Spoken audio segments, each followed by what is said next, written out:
My wife has been peeking at me from around corners and behind furniture. It's gone from weird to terrifying. My wife, Lynn, and I have been together for 6 years and married for 11 months. Our entire history together has been very normal, and never once have I noticed any weird behaviors or red flags. I can't stress enough how out of character this whole thing is for her. Lynn is very kind, intelligent, and thoughtful. She's always been the no-nonsense type of person. Being childish or trying to scare me is not something she'd normally do. She doesn't even like watching horror movies. When we first started dating, she agreed to watch The Shining with me because she knew how much I loved horror. She was so scared that she didn't even make it through half of the movie before we had to turn it off. She isn't into anything creepy and has never been into pranks. It's just not her cup of tea, and that's fine, but that's what was so strange about this. It's just so unlike her. I should also add that she never had any mental health issues, and as far as I'm aware, it doesn't run in her family. I know some people are able to hide their mental health problems, but in the 6 years we've been together, I think I'd have seen some sort of sign. 2 months ago, I was in the kitchen making myself some coffee before work. I was running a bit late that morning and knew I wouldn't be able to make it to Dunkin' Donuts for my usual morning fix. I took a sip of my coffee as I hurried down the hall towards the front door, when I happened to notice Lynn peeking at me from around the corner ahead of me. I could only see her eyes and a strand of her long, dark hair hanging against the wall. The rest of her body was concealed behind the corner. I nearly spilled my coffee when I saw her. I did burn the cow out of my lips. "Geez, Lynn," I said, wiping a few drops of coffee from my pants. "You scared the cow out of me." She immediately popped out of view like a little kid that had been caught. I heard her scurry off towards the living room, and by the time I got to the front door, she was out of sight. It was really weird, and just totally out of character for her, like I said. But I also found it kind of funny that she was being more playful and a little less serious. I shouted that I loved her and called her a weirdo. As I shut the door behind me, I heard her laughing. Her behavior was a bit odd, but it certainly wasn't something to call a priest over. I forgot about it by lunch, and by the time I got home, she was her normal self. I didn't bring it up, and neither did she, and life went on. The next incident happened 3 days later. It was around 2 a.m., and I had woken up to get a drink. I was standing at the kitchen island, jug of OJ in hand, when I felt a strong feeling that I was being watched. For whatever reason, I looked down at the floor and saw my wife's smiling face staring back. She was peeking at me from the other side of the island, staring up at me with wide, unblinking eyes and grinning like the Cheshire Cat. I screamed, I'll admit it, not out of irritation but fear. For some reason at that moment I was scared. At the sound of my scream, Lynn scuttled backwards out of my view, her hands and feet smacking the tile floor as she hurried out of the kitchen on all fours. I didn't run after her, or even yell after her. I just stood there frozen in shock, wondering what fudge had possessed her to do that. It took me a little longer than I'd like to admit to go back upstairs, but I eventually did. When I got to our bedroom, Lynn was lying on her side, asleep, or at least pretending to be. I stood there for a while, watching her breathing to be sure she really was asleep. I had the feeling she might jump out at me the moment I got into bed, but she didn't. I climbed into bed and she didn't even move. Her breathing was soft and deep, and I was starting to wonder if I'd dreamt the whole thing. The next morning, I waited for her to come down for coffee, and after handing her a mug and kissing her cheek, I decided to ask her about it. "What was that about last night?" I asked, keeping my tone light so I didn't offend or embarrass her. She frowned over her cup of coffee, shaking her head like she had no clue what I was referring to.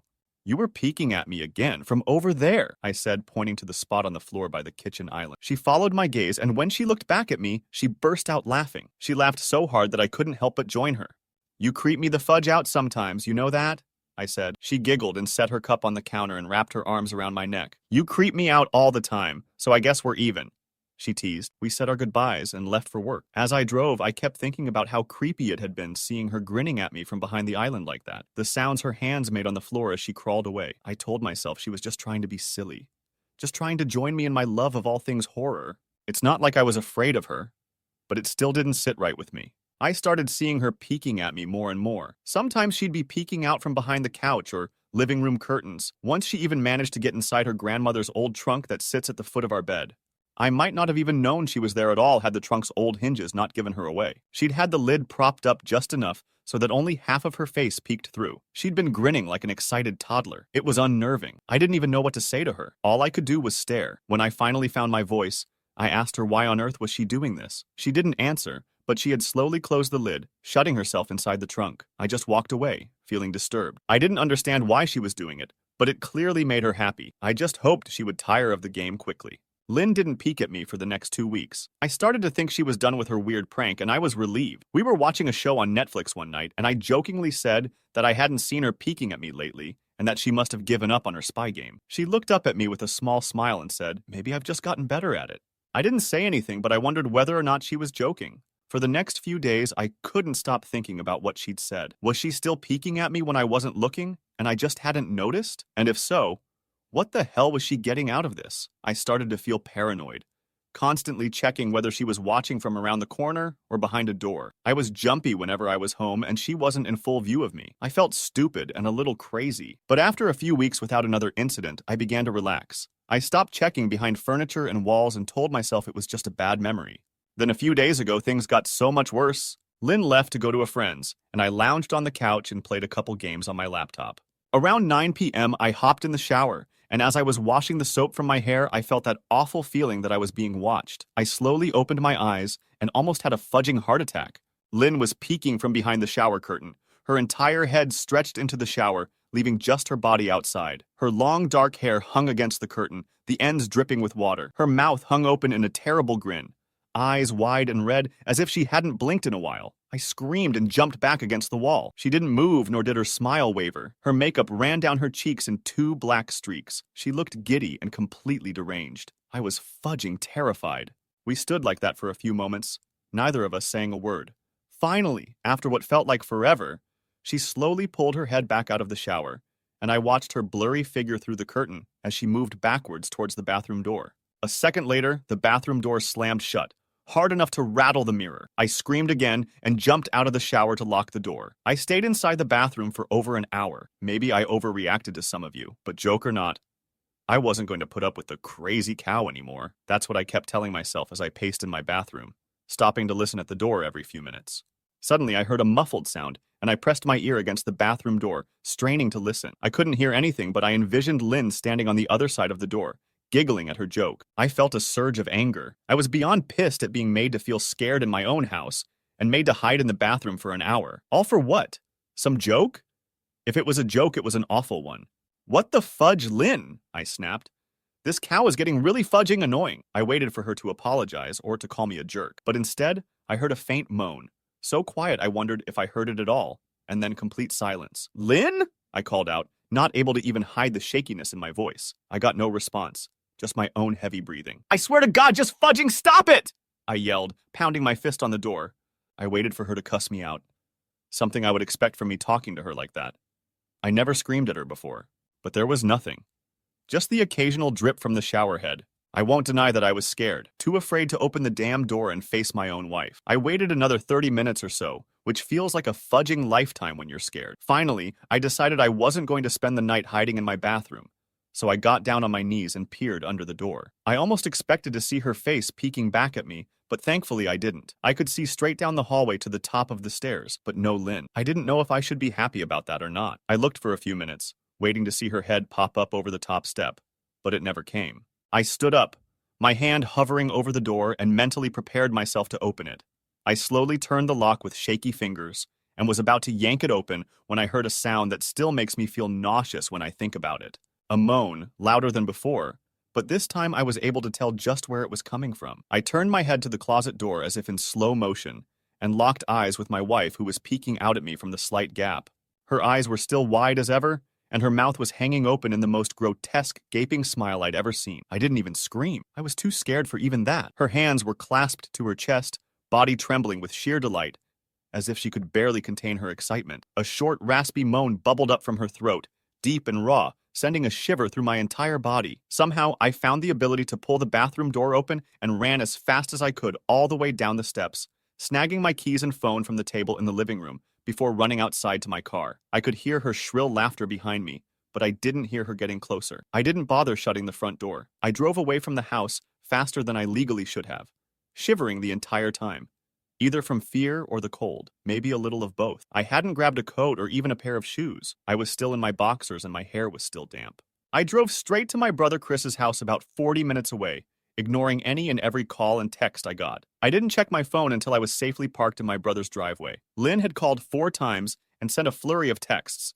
all wondering where I'd gone and why I left like that. I threw my phone at the dash in a rage, furious at her nonchalant attitude. My brother and his wife were surprised to see me, especially dressed in just a pair of boxers, but told me to stay as long as I needed. Chris lent me some clothes and asked me what happened. I told him Lynn and I had a fight, but didn't get into the details. I didn't want him to think I was overreacting, leaving my wife over a prank, even if it was a strange one. I mean, hadn't I encouraged her for years to lighten up instead of being so serious all the time? I had wanted her to relax and loosen up, but this was definitely not what I'd had in mind. I tried to sleep on their sofa, but my brain wouldn't let me sleep. Every time I closed my eyes, I saw Lynn's face staring at me from inside the closet. Knowing she'd been in there with me the entire time made my skin crawl. She'd never left the fudging bathroom at all. Instead, she slipped inside the closet and slammed the bathroom door shut to fool me. The mere thought of going back home gave me anxiety. I tossed and turned, unable to sleep. Chris ended up giving me a sleeping pill, so I was able to get a little rest. My sleep was filled with terrible dreams, all of Lynn's smiling face. I woke up just as the sun started to rise. My sore body ached from the sofa, and I felt drained. I knew I'd have to call Lynn at some point, but I didn't know what to say to her. I wouldn't be going home unless she gave me her word she'd never do any more creepy cow. I just wanted my wife back. Her normal, serious self never looked so good to me.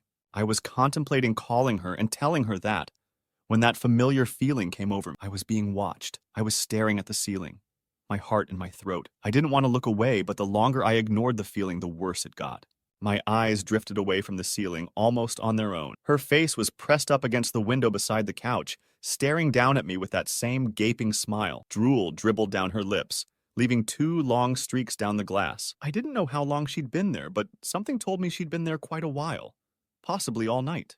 I didn't bother screaming, though I was afraid anger trumped any fear I felt at that moment. I jumped up from the couch and pounded my palm against the glass. "Lynn, are you crazy? What the hell is wrong with you? Just go home!" I shouted. "Now!" She didn't move, and her ghastly expression never changed. If anything, her smile only grew, as if she had never been more elated. I could hear Chris and his wife moving around upstairs, as if Lynn could hear them from her place outside. Her head twitched slightly in their direction, and she began to close her mouth slowly. Chris called my name from upstairs, obviously concerned. I turned to see him and his wife Rebecca hurrying down the steps. When I turned back to the window, Lynn was gone. The only sign she'd been there at all was the 2 streaks of drool still dripping down the glass. I tried explaining to Chris and Rebecca about waking up to see Lynn watching me through their window. They were skeptical. Who wouldn't be? Chris and I went outside to the spot in front of the window, but there were no footprints in the dirt. Just a slight indent. Animal, probably, Chris guessed, and I didn't argue. He and Rebecca assumed I dreamt the entire episode, but they didn't understand, and I was too tired to explain it to them. I called out of work that day and turned my cell off. I didn't want to face Lynn. Just talking to her was too much for me at that point. I really started to believe something was irreversibly wrong with her, that no matter what promises she made, we'd never be the same again. The thought saddened me to my core. I cried most of the morning. By noon, I figured I was ready to confront her. Give her one last chance to explain herself. I could at least give her that after 6 years, I told myself. I turned my phone on and saw the dozens of texts she'd sent, all from a seemingly concerned wife. "Can we talk? I love you. Please call me. I'm really worried. Can you answer? Just come home," and more of the same. All texts telling me she loved me and she wanted me home. How worried she was. Not a damn one addressing the crazy cow she pulled, like she hadn't been acting like a character from a Stephen King book. Even her texts were different. She normally texted novels just to tell me to pick up a loaf of bread. You'd think she'd have more to say to me after her bizarre shenanigans. I know it probably seems childish to some of you who are miles away from this situation, but if you saw the way Lynn had looked at me, how she scampered away on all fours like some wild animal, grinning at me from inside the closet like a lunatic, then I think you'd find my reaction was warranted. I ended up staying with Chris and Rebecca for another night. I didn't wake up yesterday until afternoon, and thankfully I didn't see Lynn's face watching me through the window. I don't want to pry because it's not my place. But is this fight something that can be mended? Rebecca asked. She'd made us both a sandwich for lunch, and I knew she wanted to breach the subject without seeming to be nosy. I don't know, she's like a different person, I said, choosing my words carefully. I still wasn't ready for her or Chris to know the full extent of the bat cow craziness I had been dealing with. People change, Ben. But she's still the same woman you married. Maybe you both just need to talk through your issues. Whatever's going on, I'm sure it can be fixed, she said, ever the peacemaker. I think it's beyond that now. I don't think talking would help. I just don't trust her, I said. The words stung in my heart. I missed and loved my wife. But how could I live with someone like that? Living in constant fear didn't sound too appealing. Lynn loves you. She has to be absolutely crushed, she said. I don't know about that, I said. Well, she certainly seemed like it to me. I've never seen her so upset. Very much unlike the Lynn I know, Rebecca said, shaking her head sadly. It took a full minute for her words to really sink in, and when they did, I felt dread worming its way through my skin. Wait, what do you mean? You saw her? You saw Lynn? I asked, my mouth suddenly dry. Rebecca nodded casually as if that fact wasn't nightmare fuel. Maybe for her it wasn't. She stopped by this morning just after Chris left for work, she said, cleaning the plates from the table. I didn't see her car, though. Maybe she took an Uber or something. Beck! What did she say? Did she come inside? I asked, sweat starting to break out on my forehead. I began looking around, examining corners as though a predator lurked behind them. No. She just asked if you were awake yet, and I said that you weren't. I asked if she wanted me to wake you, but she said no. Just said to let you sleep, she said as she washed the dishes. That's all. She didn't say anything else, I asked. No, she looked awful, though. Like she hadn't slept in days. I think you should call her. I got up from the table and thanked Rebecca for lunch. I felt a little bit better at the knowledge that at least she hadn't come inside. Still, I needed to double-check that the doors were locked. I sat for a while trying to figure out what to do next.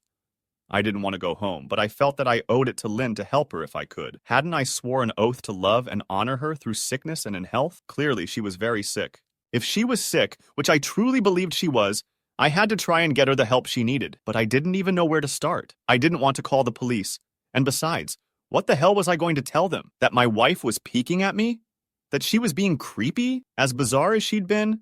She still hadn't committed any crime. Not yet anyway. The police would have probably said that I was overreacting, but this wasn't some prank. It felt wrong, dangerous even, like something sinister lurked beneath her smile. I knew as her husband I was well within my rights to have her committed. But what if she simply acted normal in their presence? She'd obviously been able to fool Rebecca into thinking she was just a concerned wife. As long as the doctors didn't find her a danger to herself or others, they'd have no choice but to release her after 72 hours. I felt lost and overwhelmed.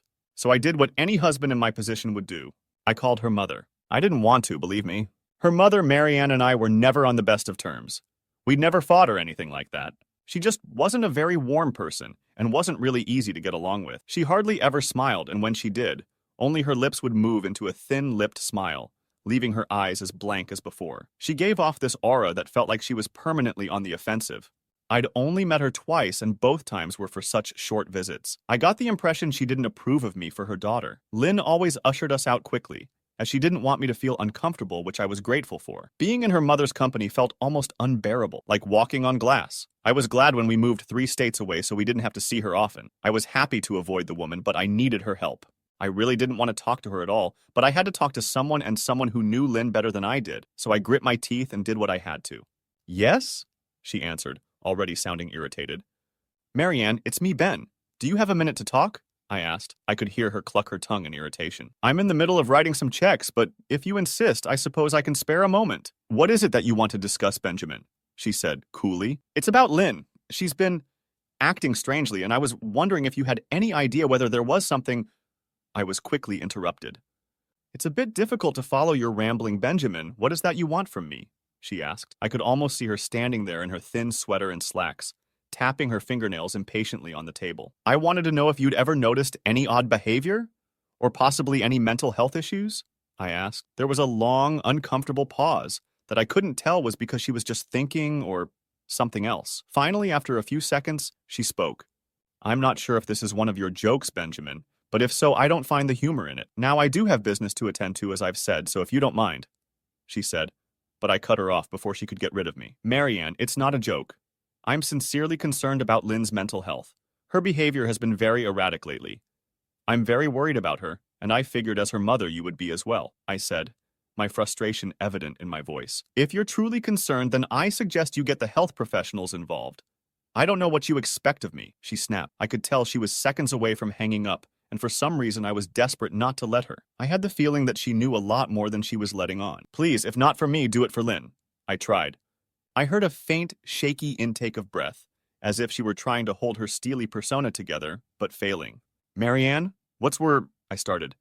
Benjamin, I don't know what to tell you. My only advice would be to seek professional help. Do not call here again. Goodbye. I tried to call out to her, but she'd hung up. I tried to wrap my head around the call and her refusal to help me. Even if she didn't like me, why wouldn't she want to help her own daughter? I couldn't understand that. I tried to replay the conversation, desperate to find something I missed. After a while, I almost gave up, until I remembered her last words to me. Seek professional help, She'd said those words with a bit of urgency. I could have just been grasping at straws, but no. I was sure her voice had changed ever so slightly when she'd said that, as if they were very important. What had she meant? I assumed she'd been referring to medical professionals, but maybe she was referring to someone else, someone that she didn't, for some reason, feel comfortable saying directly, or maybe I was just desperate. I waited for Chris to get home, and after a very long and exhausting conversation with him and Rebecca, I convinced them that Lynn truly needed psychiatric help. I didn't tell them everything. I wasn't prepared to go into it yet, but I told them about our last encounter, how she'd hidden in the bathroom, peeking at me from the closet. They were obviously shocked, but thankfully they believed me. They too just wanted to help her. Still, they didn't think it was all that serious. Weird, maybe, but not dangerous. They just kept saying that Lynn had to be playing some kind of weird joke. Maybe for YouTube? Rebecca offered, if only half-heartedly. Chris didn't think we should involve the police just yet. He offered instead to go with me, and I readily accepted. He reasoned that calmly talking to her, trying to coax her into going willingly, was the best recourse. I agreed to do it his way. At least I wouldn't be going into that house alone. We drove over this morning, just after breakfast. There was no way I was going at night. When we pulled into the driveway, my stomach began doing somersaults. Her car wasn't there, but I still didn't let my guard down. The front door was ajar, and for a split second, I thought we'd see her eyes staring through the gap. I was shaking and starting to sweat. Chris, however, was fine. He waited for me to open the door, his hands in his pockets like he was going on a fudging stroll through the park. I envied his ignorance. I pushed the door open and was immediately hit with the stench of rot. Chris smelled it too, and he walked in the house behind me with his nose scrunched up. "What do you guys use to clean the floors around here, cow?" Chris mumbled. "Shut up!" I said, my eyes darting around for any signs of Lynn. The house was deadly quiet and dark despite being 10 in the morning. All the curtains were closed up tight, refusing to allow any sunlight inside. If I hadn't left it just 2 days prior, I'd have thought the house to be abandoned. We moved through each room, carefully checking any place that she might hide, occasionally calling her name.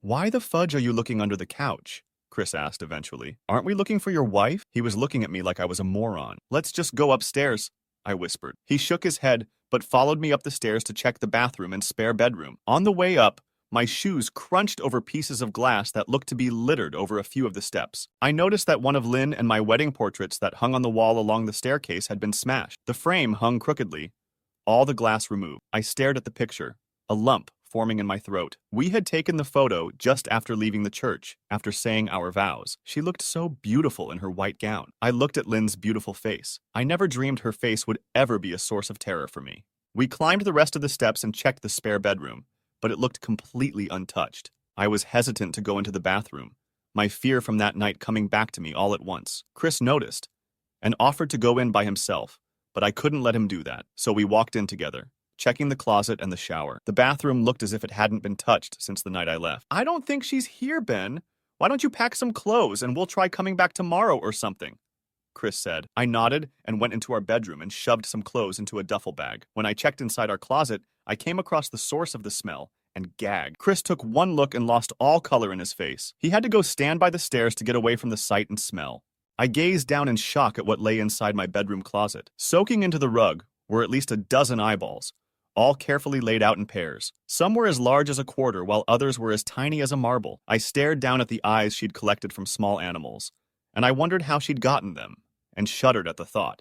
Man, I thought I had it bad with Becca's shoe addiction. But fudge me, your wife's in here collecting eyeballs, Chris said, gagging. Ben, I think we should go, he called from the hall. I'm getting nauseous. All right. I grabbed my duffel and shut the closet door on my new nightmare. I stepped out into the hall and took a deep breath of air. I could taste the rot on my tongue and I couldn't help but gag. Who the fudge lines up eyeballs in their closet like that?